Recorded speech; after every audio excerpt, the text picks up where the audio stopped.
Y también la vamos a tener en la plataforma de YouTube para que la puedan estar revisando, o si quieren ver algún otro detalle también que lo puedan tener presente. Entonces, igual la presentación que va a hacer don Daniel, yo la tengo, entonces las personas que estén interesadas me pueden escribir al correo mercadeo@cicr.com, ya lo voy a escribir en el chat para que ustedes lo tengan y me puedan solicitar la presentación. Los dejo entonces con don Daniel, muchísimas gracias por la disponibilidad y bienvenido. Muchas gracias, doña Tatiana, y muchas gracias a todos por venir. Definitivamente son tiempos diferentes en los que estamos en este momento y les agradezco a irse y compartir y hablar un poquito de la experiencia que ha sido para nosotros el mantener el negocio funcionando en medio de una pandemia como la que tenemos, y la continuidad del negocio depende de un montón de factores de los cuales quisiera tomar un tiempo para discutir y compartir. De antemano les digo que es un poco nuestra experiencia, la cual es de una empresa transnacional, la cual tiene diferentes instalaciones alrededor del mundo. Por lo tanto, algunas de las cosas que vamos a compartir pueden aplicar o pueden no aplicar en las realidades de las diferentes empresas, pero estamos dispuestos a compartir todas aquellas aprendizajes que hemos tenido alrededor de todo este proceso. Entonces, para ir iniciando, nada más quiero confirmar, Tatiana, si estás viendo la presentación apropiadamente. Sí, la estoy viendo perfecto. ¿Sí? Perfecto, excelente. Entonces, como objetivo de la presentación, cuando doña Tatiana y don Sergio del proceso de excelencia de la Cámara de Industria nos contactaron, queríamos compartir un poquito el proceso aplicado a nuestra empresa, Burns Costa Rica, de la continuidad del negocio frente a situaciones extraordinarias. En este caso se llama el famoso COVID, ¿verdad? Y el proceso de la pandemia. Sin embargo, el proceso de continuidad de negocio frente a situaciones extraordinarias o contingencias es un proceso que conlleva algunas otras áreas. Hoy vamos a discutir lecciones aprendidas dentro del proceso específico de pandemia, pero sí quiero tocar un poco del proceso, o queremos como compañía tocar un poquito del proceso general para que las lecciones ojalá las podamos incluso aplicar en otras realidades. Entonces, esta es un poco nuestra realidad. Y para empezar, quisiera contarles para poner en perspectiva qué hace nuestra compañía. Burns es una corporación global en la cual proveemos componentes y soluciones en todo lo que es control de movimiento, protección de circuitos y acondicionamiento a nivel mundial. La compañía se funda hace aproximadamente 70 años, en 1947, con los fundadores Marilyn y Rosemary Burns, de ahí el nombre. Y como bien lo mencionaban, Tatiana, se conoce en Costa Rica, o ha sido conocida en Costa Rica por muchos años, como Trimpot Electrónicas. Tenemos aproximadamente 40 años de existir en el país. Entonces, por lo tanto, tenemos diferentes requerimientos globales en 4 mercados principales. Nosotros nos enfocamos en el mercado automotriz, en el mercado de consumo, el mercado industrial y médico y de telecomunicaciones. Y como podrán imaginarse, cada uno de ellos, dentro de un proceso de contingencia como el que estamos viviendo, ha tenido comportamientos muy diferentes. No es lo mismo un mercado automotriz en el cual vemos una contracción de algunos de los mercados en los cuales empiezan a frenar de acuerdo a la demanda que están viendo a futuro, con un consumo que cambia en algunas perspectivas, como lo que hablamos de websites, videoconferencias y productos de ese tipo subiendo. Una industria industrial y médica en este momento en procesos esenciales. Nosotros casualmente somos proveedores de componentes electrónicos para equipos como ventiladores mecánicos, ventiladores, respiradores y algunos otros sistemas de monitoreo de pacientes, lo cual ha visto incrementos basado en la realidad en la que estamos hoy en día. Y un mercado de telecomunicaciones que, como les decía, también ha tenido ciertos cambios y modificaciones en los cuales los requerimientos de datos han incrementado sustancialmente, y por lo tanto hay mercados específicos en los cuales estamos viendo crecimiento y requerimientos de continuidad para nuestro negocio.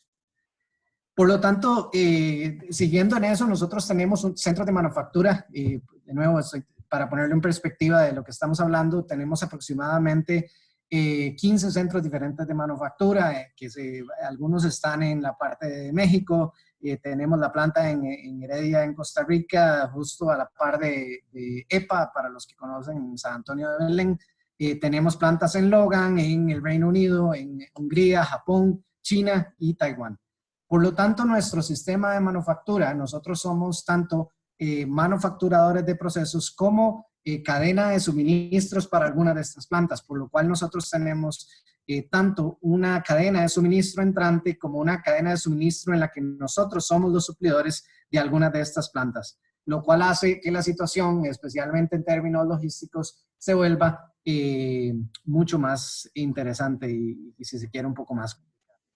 Como les decía, específicamente en Costa Rica, la corporación Burns lo que hace es proveer componentes electrónicos claves para la fabricación de equipo. Como les decía, específicamente en nuestro caso y creciente son ventiladores, respiradores, todo lo que tenga que ver con sistemas de posicionamiento, protección de circuitos, tensado de corriente en algunas de nuestras líneas.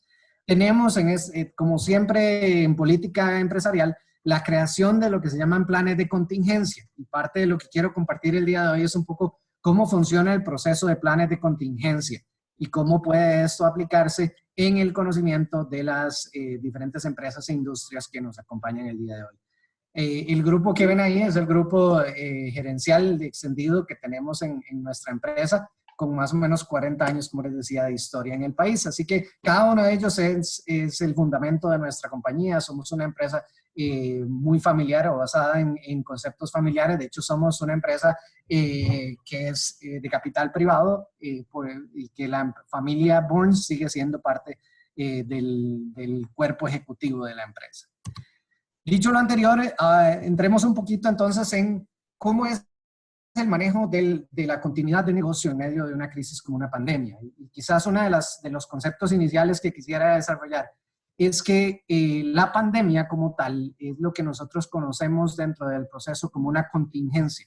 Una contingencia es un evento o circunstancia futura en la cual puede ser posible, pero no necesariamente se puede predecir con certeza. Hay muchos tipos de contingencias. Podemos hablar de incendios, de terremotos, pandemias, problemas con los sistemas informáticos, una caída de los sistemas de Internet. Y por lo tanto, a la hora de pensar en una contingencia, es importante tener en cuenta que la contingencia, y mientras vamos hablando de todas las herramientas o mejores prácticas que podemos aplicar, la continuidad del negocio en medio de una contingencia depende de las acciones que se toman en el pasado para evitarla, en el tanto se define desde antes de que la contingencia pasa, cómo afrontarla, en el caso de que llegue a pasar, como lo que nos está pasando con la pandemia el día de hoy, y cómo aprendemos a futuro, porque la empresa y toda empresa, y en este caso Burns, nosotros dependemos del aprendizaje organizacional basado en los aprendizajes que tuvimos, por ejemplo, en la pandemia que hubo hace unos años, de la gripe aviar, cómo los aprendizajes de la gripe aviar y algunas de las cosas que aprendimos en esos procesos los fuimos aprendiendo e incorporando en nuestros procesos a lo que estamos viendo en la realidad del día de hoy. Entonces es importante pensar que a la hora de que hablamos de continuidad de negocio, uno de los fundamentos es que la continuidad de negocio se da en el pasado para prevenirlo y enfrentarlo. Por lo tanto, cuando es inevitable hablar de la planeación previa cuando hablamos de un proceso de contingencia. Por lo tanto, y esta frase que anotábamos aquí, es un poco el sentimiento del que queríamos también ir compartiendo, y es que el mejor momento para actuar fue ayer, pero el segundo mejor es hoy. En otras palabras, las contingencias se planean anticipadamente, y si en el día de hoy no hemos tomado las acciones necesarias para prevenirla, el segundo mejor momento para actuar es hoy. Que casualmente vamos a hablar un poquito de los diferentes panoramas de aplicación ya de la ejecución de una contingencia como lo es la pandemia. Por lo tanto, el proceso de manejo de contingencias se divide en 5 pasos. En nuestra empresa utilizamos un proceso de 5 pasos que básicamente compone con el primer paso, la identificación. Como les decía, ya hay cosas que nosotros tenemos la probabilidad de que ocurran, aun cuando no tenemos la certeza de si van a suceder o no, podemos hasta cierto punto determinar que existe la probabilidad de que sucedan. Por lo tanto, una vez que se identifican, el segundo paso va a ser priorizarlos, porque no todas las contingencias son iguales, y vamos a discutir un poquito del tema de cómo priorizar a través de un proceso de contingencias y los recursos. Lo tercero es el proceso de planear. Una vez que se priorizan y se entienden, se debe planear los procesos tanto antes, durante y post la contingencia. El cuarto proceso es la ejecución de los planes una vez anticipados, que pueden ser en diferentes rangos, como lo vamos a ver ahora. Y el quinto es la revisión. Una vez pasada el proceso de contingencia, cuáles son los sistemas de revisión, así como los sistemas de revisión proactivos que deben aplicarse a la hora de pensar en un proceso de contingencia. Entonces, entremos un poquito en materia en el tema. Nosotros, en lo que es el manejo de contingencias, Burns, el primer paso es la identificación. Y por lo tanto, una de las primeras lecciones aprendidas que podemos compartir con ustedes es que hemos tenido con el tiempo que tratar de identificar la identificación correcta, y valga la redundancia, de las contingencias que podríamos llegar a afrontar. Y repito y reitero que la mejor manera es tratarlo antes de que sucedan. Utilizamos como estándar, nosotros al ser una empresa con base automotriz o que tenemos que suplir al mercado automotriz, cumplimos con estándares como el IATF, que básicamente es un estándar de la industria automotriz, el cual guía algunas de las bases de lo que tienen que tenerse como planes de contingencia, al mismo tiempo que existen procesos de entrada como lecciones aprendidas, criterios expertos, entre otras fuentes que pueden dar la guía de qué tipo de contingencias puede enfrentar su industria en su realidad actual. Dentro de Burns nosotros incluimos algunos de los siguientes, que los compartimos en términos de lección aprendida y de tomar nota.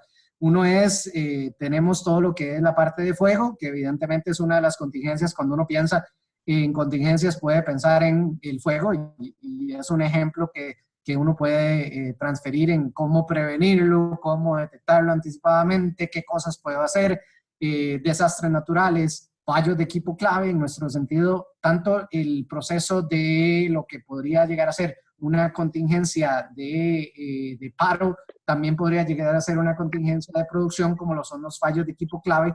Por lo tanto, hemos identificado que fallos de equipo clave es una contingencia que tenemos que manejar.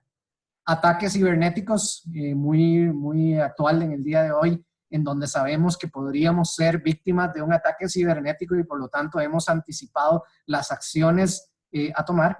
Pandemias, casualmente en la que estamos el día de hoy, desabastecimiento de material, fallos de servicios eléctricos, fallos de sistemas de tecnología de información, falta de mano de obra y algunas otras que también tal vez no son tan relevantes como para mencionarlas. Pero estas son algunas de las contingencias que nosotros hemos ido identificando. Entonces, ¿cómo llegamos a ellas? Llegamos a ellas de nuevo basado en requerimientos del estándar automotriz, de las cuales nos piden que tenemos que tener contingencia para algunos de ellos, pero también por medio de lecciones aprendidas, cosas que sabemos en el pasado que han fallado y que podemos, por lo tanto, ir preveniendo por medio de lecciones aprendidas hacia futuro. Una vez que hemos identificado esas contingencias, lo segundo que nosotros hacemos y que compartimos estamos dispuestos a compartir con cada uno de ustedes es el proceso de priorización, porque no todas las contingencias son iguales ni van a tener el mismo impacto dentro de la operación. Por lo tanto, es importante la priorización. En el caso nuestro utilizamos lo que llamamos una matriz de riesgo, la cual identifica por medio de probabilidad y consecuencias un factor de priorización. Para aquellos que están familiarizados con el RPN o el Risk Priority Matrix, o Number, perdón, en los procesos de planeamiento de causas y efectos, esto es algo similar, es en donde nosotros lo que hacemos es que por medio de la tablita que mostramos aquí abajo, identificamos la probabilidad de que ocurra el riesgo. ¿Cuántas veces ha pasado en el pasado? ¿Cuántas veces es normal de que esto ocurra? ¿Cuáles son ocurrencias previas? Y por lo tanto, dentro de la matriz, integramos cosas como ha sucedido en el último año, ha sucedido en los últimos 5 años. Existen datos históricos de frecuencias que podamos utilizar. Eso se convierte en la probabilidad. La probabilidad nos da una calificación, la cual está dentro de un Excel que si alguien lo quiere, de nuevo, estamos en la mayor disposición de compartirlo. Entonces, eso genera una probabilidad una calificación de probabilidad. Y después ponemos todo lo que llamamos consecuencias. Las consecuencias determinan lo que es qué sucede si el riesgo ocurre. Y en su caso identificado 5 diferentes consecuencias que consideramos relevantes para nuestro proceso. Uno es pérdida potencial de clientes. Si eso llega a pasar, tenemos la posibilidad de perder clientes. Tenemos el potencial de dañar a una persona si eso llega a pasar. Tenemos la incapacidad para cumplir términos de acuerdos o requisitos, que en nuestro caso, como les mencionaba, estamos en la industria automotriz y la industria automotriz tiene penalizaciones en caso de no cumplir, de poder cumplir las órdenes. Por lo tanto, es un factor relevante para nosotros. Potencial de violaciones de regulaciones o leyes, impactos a la reputación de la organización o costos estimados del impacto. Entonces, dentro de esto, lo que nosotros hemos creado es un factor de pesos, los cuales se muestran ahí como números de 0.4, 1, 0.6, 0.8, 0.2, 0.2, los cuales multiplican el factor de la consecuencia y nos dan una calificación. Ese factor de riesgo final va a ser entonces la mezcla de las consecuencias o una calificación de consecuencias con una calificación de probabilidad. Y eso determina una probabilidad de decisión. ¿De qué se basa la decisión? Bueno, se basa básicamente en la cantidad de recursos. Nosotros quisiéramos tener recursos infinitos para poder atacar todo el riesgo posible. Eso sería lo ideal en el mundo. Sin embargo, no tenemos ni los recursos económicos ni los recursos humanos para poder enfrentar todos los riesgos al mismo tiempo. Por lo tanto, lo que hacemos es determinamos un factor de riesgo y de ahí establecemos cuáles estamos dispuestos a aceptar porque tal vez su consecuencia sea baja o porque el riesgo o la probabilidad es muy baja. Y entonces estamos dispuestos a aceptarlos. Aquellos en los que el factor se da tienen que tener un plan de acción. ¿Y en qué se establece el plan de acción? El plan de acción básicamente lo que establece son 4 diferentes tratamientos de riesgo. Existen otros, pero quisiera enfocarme en estos 4 que son quizás los más relevantes en el proceso. Al determinar la probabilidad y el impacto del riesgo, las 4 estrategias principales, uno es aceptarlo. Y quizás algunos de ustedes se pregunten, bueno, ¿cómo aceptar un riesgo? Eso no parece tener sentido. Bueno, muchas veces el riesgo debe aceptarse porque el riesgo quizás es algo en lo que la consecuencia económica basada en el riesgo es al final menor que lo que vamos a invertir a la hora de hacer un planeamiento de contingencia o quizás algún tipo de sistema de planeamiento o prevención que deberíamos adquirir, va a ser al final más caro que la consecuencia per se. Así que en algunos casos nosotros podríamos llegar a manejar el riesgo aceptándolo. Lo segundo que podríamos hacer es evitándolo. Muchos casos, cuando usted tiene una probabilidad alta, como se muestra en la tabla de la derecha abajo, y cuando usted tiene una probabilidad alta y un impacto alto, normalmente vamos a tratar de evitar que ese riesgo se convierta en una realidad.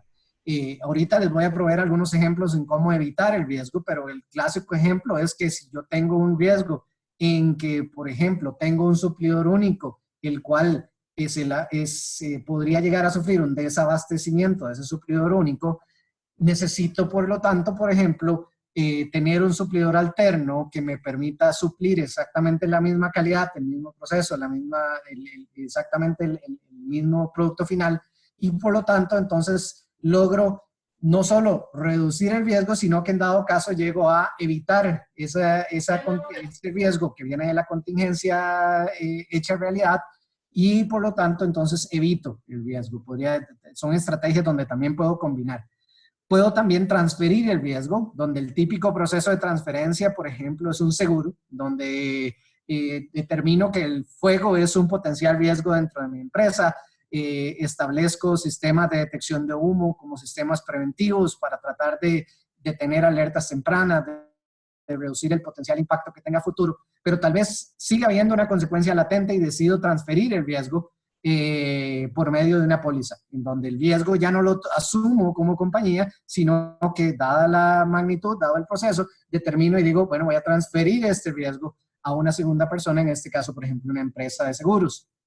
Eso es una típica transferencia de riesgo. Y reducción es donde yo determino que el riesgo que voy a enfrentar tal vez no lo puedo ni aceptar, ni evitar, ni transferir, sino que necesito reducirlo porque no tengo otra opción. Entonces empiezo a tomar acciones en las que establezco estrategias de reducción del riesgo o de su impacto final, como podría llegar a ser, por ejemplo, la creación de inventarios de seguridad, el establecimiento de planes de contingencia, que casualmente es un proceso de reducción de riesgo, y entonces empiezo a hacer procesos o tratamientos de reducción del riesgo, a sabiendas de que probablemente lo voy a tener que enfrentar. Entonces, basado en esas formas, quisiera proveerles algunos ejemplos que tal vez los decía en el ejemplo anterior.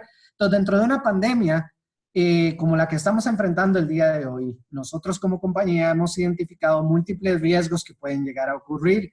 Aquí estoy tratando algunos otros y voy a ir a través de la presentación mencionando algunos otros. Pero, por ejemplo, en la pandemia como contingencia, hemos identificado el desabastecimiento de materias primas como una realidad.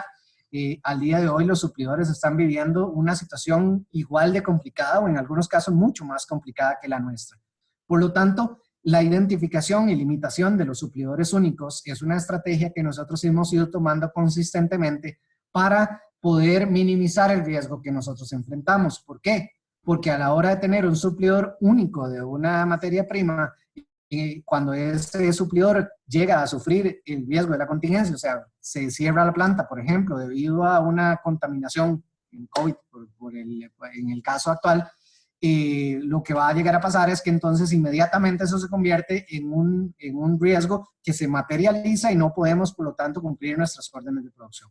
Así que proactivamente hemos ido accionando con el tiempo el limitar los suplidores únicos. También hemos ido calificando fuentes alternas para procesos claves por medio de la identificación de cuáles son aquellas en las que sabemos que tenemos procesos claves y por lo tanto hemos ido identificando fuentes alternas y también hemos ido tomando medidas de inventarios de seguridad, tanto en el anterior, en donde teníamos inventarios de seguridad dados una condición dada, como en el momento en el que la pandemia se vuelve una realidad, se hace una identificación de los inventarios de seguridad basado en las demandas, que ahorita voy a conversar un poquito de este tema, dependiendo de la comportamiento de la demanda, pero entonces empezamos a manejar activamente los inventarios de seguridad que tenemos tanto en los procesos intermedios como en los suplidores finales. Además, en términos de falta de personal clave, fuimos identificando puestos claves y conocimientos claves para realizar entrenamientos cruzados, de nuevo, anticipadamente ante la realidad de una pandemia que podría llegar a ocurrir. Por lo tanto, por ejemplo, tratamos de minimizar conocimientos únicos o personas que tengan conocimientos que solo esa persona o solo ese proceso lo puede hacer y realizar entrenamientos cruzados con el fin de poder mantener la continuidad del negocio. Entonces, ¿qué hemos hecho? Algunas prácticas buenas en términos de planeamiento preventivo contra una pandemia. Bueno, número uno, tenemos un procedimiento documentado y comunicado del manejo de la pandemia. De hecho, el mismo lo actualizamos cuando tuvimos la gripe aviar hace algunos años. Sin embargo, lo hemos ido actualizando. Acabamos de revisarlo hace aproximadamente unos 15 días. Volvimos a revisar el procedimiento para asegurarnos que todas las lecciones aprendidas estuvieran ahí. Estamos también dentro del proceso definiendo un comité de apoyo para la pandemia y una cosa fundamental es la identificación proactiva de los roles y responsabilidades. En otras palabras, una de las claves para mantener la continuidad del negocio es identificarlo proactivamente, porque en el momento en el que la pandemia se hace efectiva o inicia y el riesgo se materializa, el tiempo debe tratar de invertirse de la mejor manera posible. Así que si podemos preventivamente saber cuáles son los roles y responsabilidades, a la hora de ejecutar ya las personas tienen claras cuál es su rol y su responsabilidad. El punto tercero es que hemos reforzado las medidas de higiene de la planta no solo frente a la pandemia de hoy en día, sino que es algo que continuamente hemos ido haciendo a través del tiempo. De hecho, casualmente tenemos como empresa una clínica la cual hace campañas de salud año a año. Como sabemos, tenemos procesos como por ejemplo la gripe o el seasonal flu, que llaman, o la gripe estacional, que la gripe estacional es algo que sucede con cierta frecuencia, por lo tanto tenemos campañas de salud, incluimos descuentos, exámenes, pruebas anuales, donde el personal se puede probar y puede testear diferentes cosas de su salud. Vacunación para enfermedades cíclicas, campañas informativas de la entrada de la época lluviosa, comunicación y capacitación. Y algunos de estos son factores importantes a la hora de enfrentarse frente a una pandemia como el COVID-19, que tal vez en este caso no tenemos una vacuna, pero hemos ido frente a otras cosas que podrían llegar a pasar, estamos previniendo que a la entrada de la época lluviosa no queremos que, además del COVID, nos entre un proceso de gripe estacional fuerte dentro de la empresa que nos evite mantener la continuidad del negocio. Por lo tanto, hemos ido planeando anticipadamente a eso. Pero sin embargo, la ejecución, como les decía, de estos planes varía en tres diferentes etapas. Uno es la etapa antes, la etapa durante y la etapa después. Lo que he conversado hasta ahorita es un poco la etapa antes. O sea, yo califico, integro verticalmente, por ejemplo, una de las cosas que no mencioné en la filmina anterior, pero que hemos ido haciendo es también integración vertical de algunos de los procesos de suplidores. En otras palabras, qué cosas podemos autosuplirnos, como lo que está haciendo de hecho a gran escala el país, de tratar de suplirnos de mascarillas, de suplirnos de componentes médicos para la pandemia. Algo similar o equivalente hemos ido haciendo en la empresa en una integración vertical de algunos suplidores. Así que en algunos de nuestros negocios somos altamente integrados, en algunos todavía estamos en el proceso y tenemos una mezcla de ambos. Por lo tanto, también trabajamos en inventarios de seguridad, protocolos de higiene, limpieza, protocolos de teletrabajo. Son cosas que hemos trabajado pre la pandemia. Durante la pandemia, algunas de las cosas importantes que sí queríamos compartir es que para mantener la continuidad del negocio, hemos establecido la conformación de un comité de vigilancia. Y voy a ir un toquecito a esa parte. Porque lo primero que quiero tal vez recalcar es que nosotros como empresa tenemos al personal y a nuestros colaboradores de primero. Y lo primero a la hora de hablar de continuidad es la salud de las personas. No podemos en ningún momento continuar si existe el riesgo de que las personas sufran algún problema de salud. Así que, aunque esto no es el tema de la charla y sabemos que algunas de nuestras empresas hermanas como Boston Scientific hablaron de este tema, por lo que no vamos a hablar hoy del tema de mantener el espacio, limpieza, alcohol y gel en las estaciones, todo esto lo estamos aplicando y de hecho hemos aprendido de las charlas casualmente de la Cámara de Industrias. Sin embargo, es importante recalcarlo. Lo segundo es que basado en eso, el comité ejecutivo, creamos un comité ejecutivo que se establece a través del procedimiento operativo, que empieza una revisión activa, ya no es lo que eran los planes de contingencia del pasado hacia una potencial contingencia, sino los planes de ejecución. Los planes de ejecución empiezan entonces a monitorear el desabastecimiento de material, la falta de personal clave, fallos en servicios públicos y se empieza a monitorear de manera activa estos con una frecuencia mucho mayor. Por ejemplo, les pongo aquí un ejemplo de lo que ha sido el mapa de monitoreo de nuestros suplidores en Estados Unidos. Trabajamos activamente con algunas de nuestras cadenas de suministro y empezamos a entender a dónde no están nuestros suplidores, en qué estados, cuál es la situación actual de cada uno de esos estados, son ellos afectados por el cierre de las empresas, son considerados, por ejemplo, procesos esenciales o no, y de acuerdo a eso, entonces vamos monitoreando activamente. Entonces tenemos comunicación casi que diaria o en algunos casos múltiples veces al día con empresas, por ejemplo, el proceso de logística, que es todo un tema cambiante diariamente, igual que con nuestros suplidores. Ese comité ejecutivo empieza a revisar eso y algunas de las buenas prácticas que hemos visto. Primero, clientes. En el caso nuestro, los mercados han tenido diferentes respuestas, pero en general la demanda ha aumentado. Entonces, en un proceso como el nuestro, disponer de un suministro apropiado es fundamental. Por lo tanto, empezamos monitoreando a los clientes, porque muchas veces lo que podría llegar a pensarse, por ejemplo, en el caso de proveedores y servicios, es que, bueno, vamos a comprarles un mes adicional de provisiones, pero resulta que la demanda empieza a cambiar y en vez de subir, baja. Eso nos genera un riesgo más bien financiero.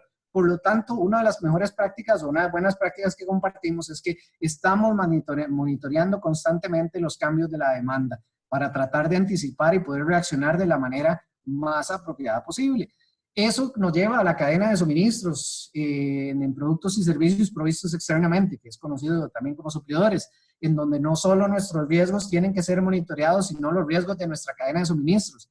Les mencionaba el caso de los suplidores logísticos, en donde hemos visto cambios de rutas alternativas, hemos tenido que cambiar de rutas aéreas a rutas marítimas, hemos tenido que identificar potenciales cambios en nuestros centros de acopio de material, dado que nosotros consolidamos en puntos específicos en Estados Unidos, los cuales nos embarcan.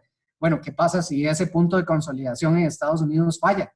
¿Qué alternativas tenemos? Entonces, hemos ido trabajando con los suplidores nuestros para entender sus planes de contingencia, porque nuestra contingencia va a depender de las contingencias o planes de contingencia que ellos también tengan. La incertidumbre, por lo tanto, requiere estrategias de minimizar el riesgo y algunas de las cosas que hablábamos, por ejemplo, de incrementos de inventarios, son estrategias válidas, pero no siempre son lo correcto. Y una de las cosas importantes que hemos aprendido es que no en todo caso esa es la respuesta correcta. A veces es más importante, por ejemplo, si en dado caso tenemos un suplidor local, ir a buscar la estrategia de colaboración con ese suplidor local o desarrollar fuentes locales si fuese posible, en el caso de que fuese posible. También una buena práctica es que hemos ido identificando el personal clave, porque en muchos casos, el tener la identificación del personal clave a través del proceso productivo es algo que también se puede hacer preventivamente o anticipadamente. Por lo tanto, tratamos de identificar puntos donde deberíamos tener reemplazos. ¿Qué pasa si, por ejemplo, tuviéramos un lamentable caso COVID positivo en una de nuestras áreas? Bueno, ¿cuáles son las personas que lo pueden cubrir? ¿Tenemos personal que tengamos dentro de la empresa? ¿O podríamos eventualmente contratar a otras personas? Por lo tanto, hemos ido identificando personal de emergencia que podríamos contratar y tenemos ya listas hechas de personal que podemos contratar en caso de emergencia, si tuviéramos una situación en la que llegáramos a necesitarlo. También es importante que nosotros estamos monitoreando la salud y en esto es importante tanto física como mental de las personas para entender su riesgo potencial. Están teniendo ellas algún tipo de riesgo no solo interno sino externo, y eso es algo activo que la clínica, nuestro servicio clínico y el servicio de IHS, de que toda la parte de seguridad y ocupacional, ¿verdad?, se encarga en nuestra empresa. También estamos monitoreando el impacto de los cambios y legislaciones. No es ningún secreto que para todos nos ha impactado las restricciones vehiculares, en donde entonces nuestros colaboradores, aun cuando la planta puede estar operando, no se pueden mover. ¿Cómo nos aseguramos de que las personas tengan formas de moverse, formas para poder llegar seguros a sus hogares? Y por lo tanto hemos establecido diferentes mecanismos de pagar por de algún tipo de transportes, a generar transportes colectivos, áreas de transporte en bicicletas, por ejemplo, ya que muchos de nuestros colaboradores viven alrededor de la empresa. Entonces, hay diferentes acciones que hemos ido tomando, pero es importante que a la hora de ejecutar, tal vez compartir algunas de estas prácticas para que lo puedan ustedes también utilizar. Y una vez que la contingencia ya pasa, como les mencionaba, creo que es sumamente importante la revisión de las mismas. Y por su naturaleza, las contingencias deben realizarse como mínimo anualmente, porque no necesariamente sigue teniendo la misma probabilidad, no necesariamente tiene la misma ocurrencia. Por ejemplo, en el proceso de revisión anual, la probabilidad de que suceda una pandemia parece haber incrementado, basado en lo que estamos viendo. La frecuencia parece estar cambiando, lo cual va a requerir entonces que se reevalúen las matrices de riesgo que te les enseñaba en el paso número 2 y se tomen por las acciones que tengan que tomarse en dado caso. También es importante realizar simulacros para probar los planes de acción. Una de las cosas que nosotros, tanto por regulación como por buena práctica, hacemos es que una vez al año tratamos de simular algunos de estos procesos y decir, bueno, ¿qué pasa si se nos va el internet? ¿Qué sistemas se nos caen? ¿Qué procesos dependen de una conexión estable de internet, por ejemplo? Y así sucesivamente. Entonces, pasada la contingencia, que lo sufrimos, como les mencionaba ahora, en el proceso de la gripe aviar que tuvimos hace unos años, es importante la documentación de lecciones aprendidas, dado que esas van a ser fundamentales para aprender a futuro, la implementación de acciones permanentes para tratar de identificar si tal vez, por ejemplo, nos dimos cuenta de que un suplidor único estaba ahí y en ese momento no lo podíamos reemplazar. Pero bueno, pasada la pandemia, empezamos a trabajar activamente en buscar fuentes alternativas, actualización de protocolos de respuesta para tratar de entender qué más podemos hacer o qué cosas funcionaron y qué no, porque muchas veces las cosas no funcionan como queríamos que funcionaran. Entonces, importante la actualización de los protocolos de respuesta. Y lo último, pero no menos importante, es que existe toda una vigilancia post-pandemia. Una de las aprendizajes que también tuvimos en la pandemia anterior fue el proceso de revisión post, el proceso de activo de la pandemia, en el que tenemos que seguir monitoreando que los casos se hayan cerrado apropiadamente, que no tengamos algún tipo de procesos adicionales o algún tipo de efecto que no hayamos anticipado. Entonces, las lecciones aprendidas es un factor ciertamente importante al final. Y quería cerrar ya los 30 minutos que teníamos de la presentación con un mensaje de parte de nuestra compañía en el Día de Juan Santamaría, bueno, que pasó hace unos días, pero que creo que sigue siendo fundamental, en donde una frase que encontramos, por lo menos a mí personalmente me gustó mucho, y decía que nunca sabes lo fuerte que eres hasta que ser fuerte es la única opción que te queda. Y yo creo que tanto como lo demostramos en la batalla, ¿verdad?, de Ríos hace algunos años, o como lo hizo Juan Santamaría en su momento, es el momento de ser héroes, de quedarnos en casa y de luchar para sacar al país adelante, y eso es parte de lo que estamos haciendo en nuestra empresa. Entonces, muchas gracias a todos. Excelente, don Daniel. Muchísimas gracias por toda esta explicación y aplicación que hacen ustedes dentro de la empresa Burns Costa Rica. Vamos a ir viendo las preguntas. Como les dije a un inicio de la charla, la idea es que las puedan ir escribiendo en el chat para yo releérselas a Daniel, porque si hablamos todos al mismo tiempo nos perdimos. Entonces, la pueden ir haciendo en el chat. Les reitero que si gustan la presentación, me pueden escribir a mercadeo@cicr.com, que ya también la he escrito en el chat para que ustedes estén atentos. Tengo aquí una pregunta, don Daniel, que dice, para determinar la probabilidad, ¿se toman en cuenta los controles operacionales o no? ¿Y por qué? La probabilidad, bueno, no, depende de los controles operacionales. La respuesta va a tender a ser que sí en términos del riesgo, pero recordemos que las contingencias per se son inciertas por naturaleza. Entonces, la contingencia, al ser un evento, por ejemplo, una pandemia, no la puedo anticipar por medio de mis procesos internos. Yo no puedo manejar la ocurrencia de una pandemia.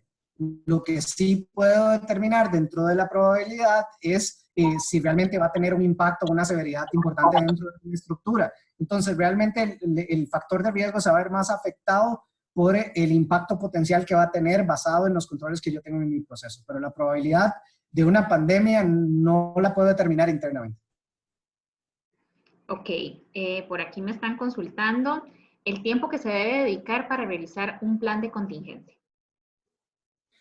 El tiempo, bueno, nosotros tenemos el plan de contingencia, es un proceso activo, como les mencionaba, y normalmente lo que nosotros realizamos es un proceso de revisión anual del mismo. Sin embargo, mi recomendación, y como buena práctica, que también lo hemos visto en el proceso del Premio a la Excelencia, es que se haga un proceso activo del mismo. Entonces, el plan de contingencia per se podría llegar a ser un proceso que hecho solamente dedicándose a eso podría llegar a durar, no sé, una semana aproximadamente, siguiendo el proceso de revisión. Pero mi recomendación es probablemente dedicarles una vez al año para hacer la revisión como mínimo, y si pueden incrementar esa frecuencia, especialmente basado en el monitoreo que debe seguir el grupo gerencial o el grupo ejecutivo de la empresa de riesgos potenciales. En otras palabras, si se ve que algo viene de camino, es importante hacer una revisión proactiva. O sea, si ya el día de mañana sabemos que el volcán empezó a hacer erupción, no esperemos a que el volcán llegue a irrumpir en nuestro negocio, sino que es el momento ideal para revisar nuestro plan de contingencia. Ok. La siguiente pregunta dice, ¿cómo se puede generar una matriz para determinar suplidores B y C? ¿Cómo determinar cuáles materias primas son críticas? Un Pareto para ver cuáles productos determinados generan más utilidades o los que mayor presencia o los que tienen mayor presencia en el mercado. Claro, claro. Y eso es una pregunta que va correlacionada un poco con lo que hablábamos de suplidores claves y suplidores críticos. Nosotros utilizamos, de acuerdo, la clasificación de suplidores A, B y C varía. No existe un estándar realmente en el que podamos decir, este estándar es el que determina los suplidores A, B y C. Y en mi experiencia propia lo he visto cambiar en diferentes empresas. Pero normalmente se sigue un protocolo relativamente similar, y los suplidores A tienden a ser ya sea suplidores de procesos críticos, como en el caso nuestro, suplidores automotrices, los cuales no podemos cambiar por una regulación. Lo mismo pasa en la industria médica, en donde el bill of material o los componentes de un producto final no pueden ser cambiados sin una autorización o regulación.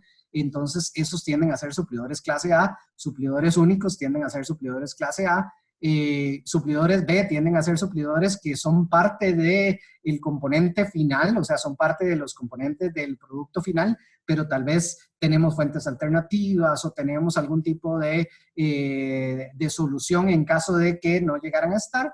Y solo proveedores C, todos los demás, proveedores de limpieza, proveedores de servicios contables y algunos otros servicios que podrían estar, que no necesariamente están relacionados con mi proceso de manufactura. Entonces, la identificación, y ahí estoy tal vez simplificándolo por el tiempo, pero con mucho gusto a la persona que tenga la pregunta se lo puedo expandir fuera de línea, pero eso es, en muy resumido, eso es lo que se determina como suplidores A, B y C, y esto es, por lo tanto, a la hora de determinar el riesgo, el daño potencial va a tender a ser dependiente del tipo de suplidor que se vea afectado. Ok. Siguiente pregunta es, ¿cómo se gestionan los eventos que no se habían identificado como riesgos? Claro, es una excelente pregunta. Bueno, toda contingencia, recordemos que es incierta y por lo tanto, y me devuelvo tal vez aquí un proceso al primer proceso de identificación. Cada empresa tiene una realidad distinta y yo creo que nosotros les compartimos los nuestros, pero cada uno puede tener una realidad muy distinta o muy parecida.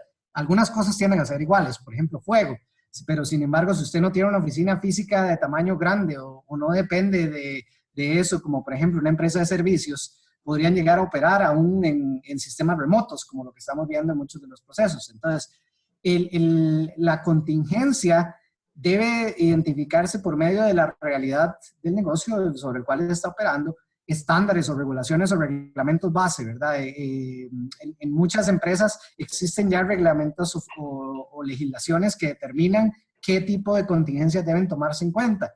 Entonces, cuando un factor de riesgo no se identificó apropiadamente, se convierte lamentablemente, esto es una contingencia no identificada, que inmediatamente se convierte en un riesgo y en una operación. Se vuelve del factor preventivo de la contingencia que estamos hablando a una ejecución de riesgo. Entonces, inmediatamente pasamos de la 1, no hicimos el paso 1 ni el paso 2, sino que pasamos directamente al paso 4, en donde tenemos que ejecutar. Y mi recomendación en ese caso es, muchas veces el riesgo no identificado podría parecerse a algunos de los otros. En otras palabras, usted puede tomar el mismo plan de acción de una pandemia que de un desabastecimiento. Tal vez aquí estoy sobresimplificándolo, pero se podrían parecer. Entonces, una de las cosas que se puede hacer es, si el riesgo no fue identificado, ¿se parece a alguna de las otras contingencias o me sirven algunos de los otros planes que he identificado para mitigar o aceptar o transferir ese riesgo? Y una vez que tengo eso, paso al paso 5, y es, no puedo dejar esa contingencia o ese riesgo que identifiqué sin que se convierta parte de mi proceso futuro. Entonces, quizás esa sería mi recomendación. Okay. Siguiente pregunta, ¿cómo toman las decisiones en cuanto a recursos durante los procesos previos a los eventos? ¿Se corre el riesgo o de gastar más de lo debido?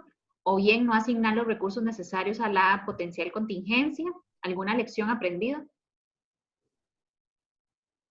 Claro, excelente pregunta. Los recursos son el limitante que, como les mencionaba en el paso número 2, definen cuántos planes de acción yo puedo realmente atacar. Si yo tengo recursos infinitos, evidentemente todo lo que identifiqué en mi plan de contingencia, quiero tener un plan de acción. Y eso es el mundo ideal, el mundo utópico, si se quiere, porque eso no es una realidad en, creo, ninguna industria que por lo menos yo personalmente haya tenido la experiencia.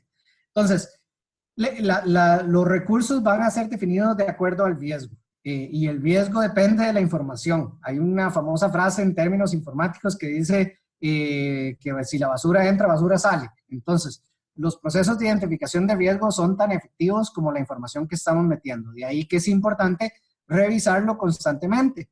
Entonces, los recursos que se utilizan podría llegar a ser varias cosas. La primera es que identificamos más riesgos que recursos, que si, por ejemplo, la empresa en ese caso identifica eso, mi recomendación es probablemente empezar a hacer un manejo diferente del riesgo.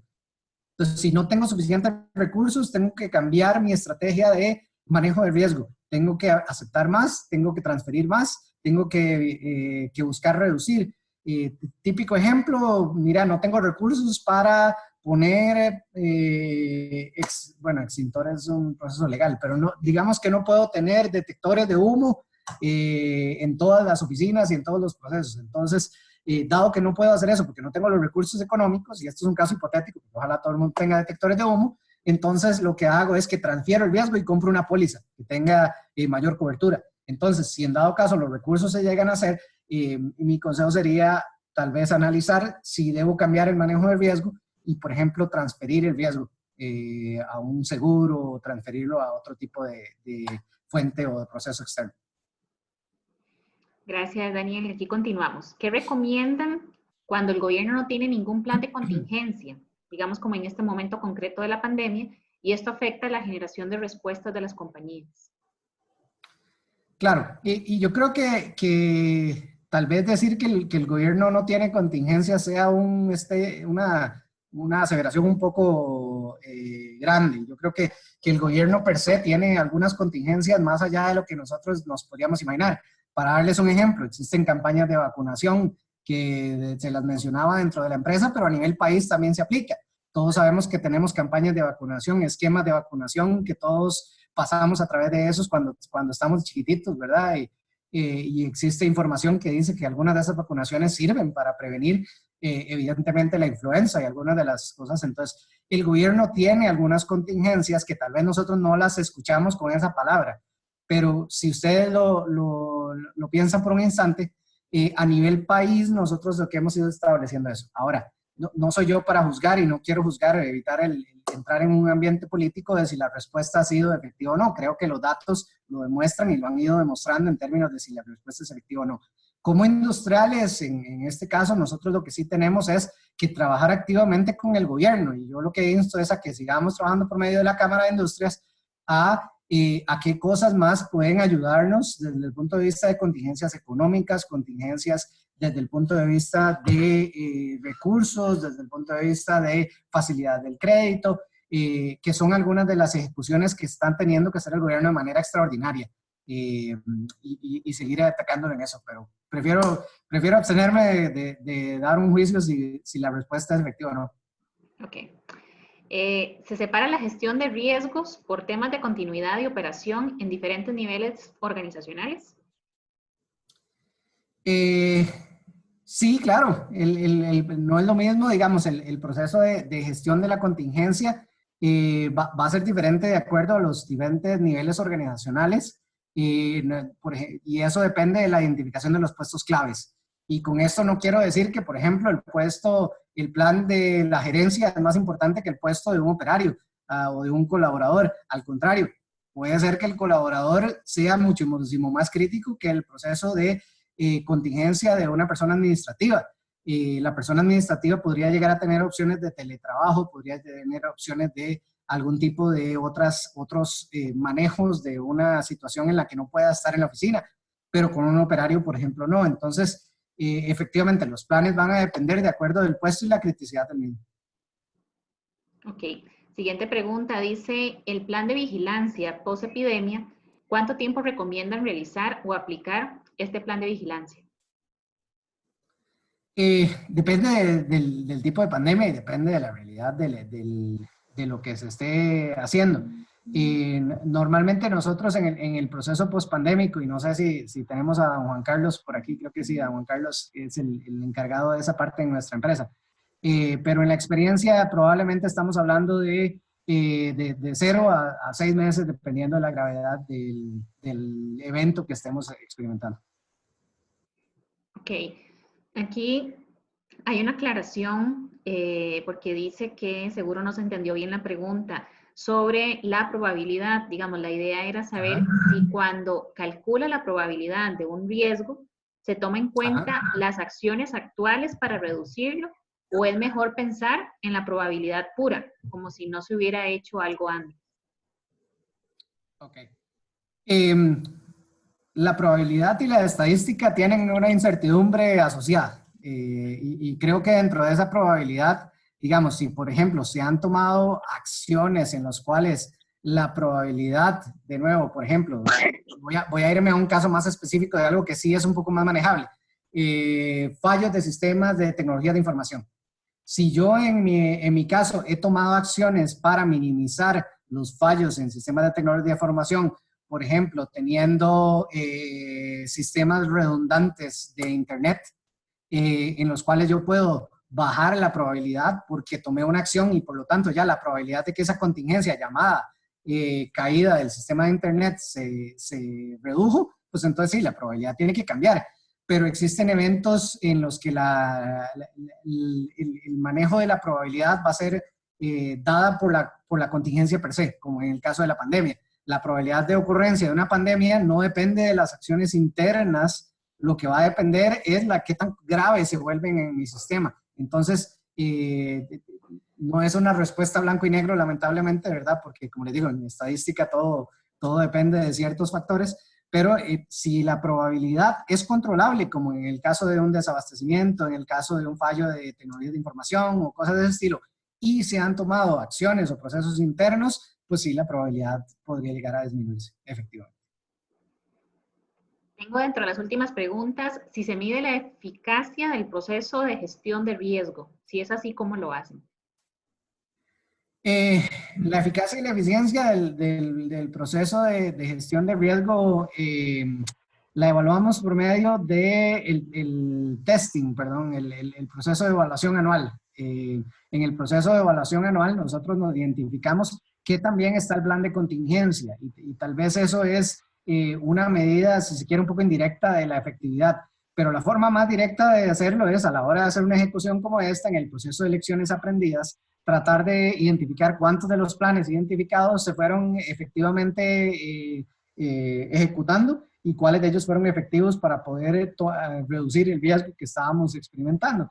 Entonces, nosotros de manera indirecta, sin que la contingencia se dé, lo medimos a través de los simulacros. Y clásico ejemplo de eso es, por ejemplo, los simulacros de incendios, en donde medimos el tiempo de evacuación, en donde medimos qué tan efectivos fueron las alarmas estuvieron funcionando. Entonces, hay sistemas en los cuales sí podemos ya ir más a la profundidad de ejecutarlo y por medio de simulacros medir la efectividad de los planes que estamos haciendo. Pero ya una vez que la pandemia ocurrió, como en el caso en el que estamos ahorita, mucho de la efectividad lo vamos a medir a través de las lecciones aprendidas, o lo que llamamos el post-mortem o el análisis post-pandémico. La última consulta dice, se analiza la transferencia de riesgos en la cadena de suministro, aparte del tema económico, digamos, por ejemplo, reaccionando para apoyo a acuerdos con proveedores. ¿Puede aclarar, por favor, cómo en la planeación se evita el riesgo? En términos de la transferencia, Tatiana, ¿me puedes repetir la pregunta? Pero no sé si la capturé Sí. bien. Se analiza la transferencia de riesgos en la cadena de suministros, aparte además de, digamos, del tema económico. Entonces dice, por ejemplo, reaccionando para apoyo a acuerdos con proveedores. Si puedes aclarar, por favor, cómo en la planeación se evita ese riesgo. Ok. Ciertamente, y la planeación de una contingencia inicia tanto, por ejemplo, en el establecimiento de los contratos, desde el puro inicio de cuando empezamos una relación laboral o en este caso una relación contractual con un suplidor, la definición de términos y condiciones, desde ahí, desde ese momento tan temprano, se empieza con acuerdos específicos de cómo se puede ir manejando ese proceso de contingencia. Y la transferencia del riesgo es diferente de acuerdo al suplidor del que estamos hablando, porque podría llegar a ser un suplidor de seguros, en el caso de, obviamente se vuelve muy sencilla, a como puede llegar a ser suplidores de materia prima, en cuyo caso hay sistemas específicos de manejo, por ejemplo, de lo que es penalidades.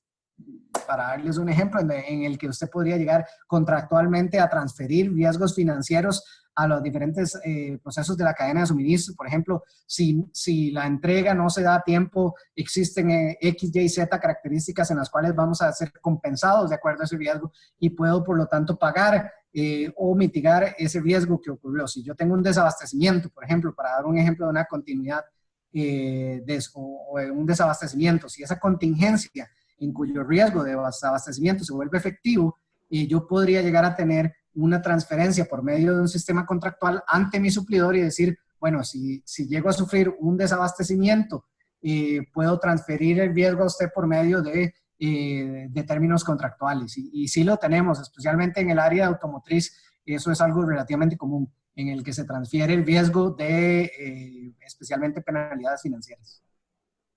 Excelente. Bueno, don Daniel, ya no tenemos más preguntas. Agradecerle nuevamente por la disponibilidad de esta mañana para dar esta charla, para explicarle a las diferentes empresas, igual asociadas a la Cámara y otras que no son asociadas, el proceso de continuidad de negocio ante esta pandemia que estamos pasando. Agradecerle a todas las personas participantes que estuvieron durante la charla. Ahí les estuve escribiendo el correo para que puedan escribirme para pasarles la presentación.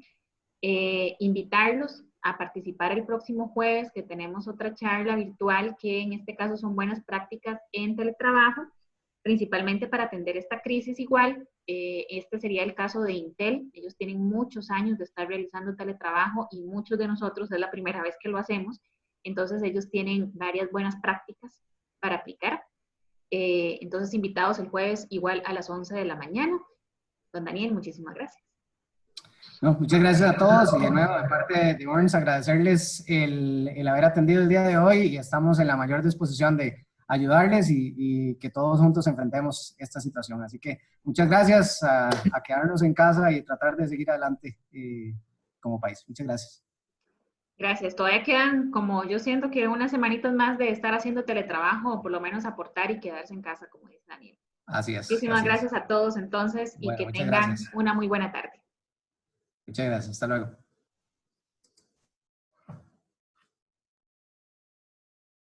Gracias, Daniel. Por la vida.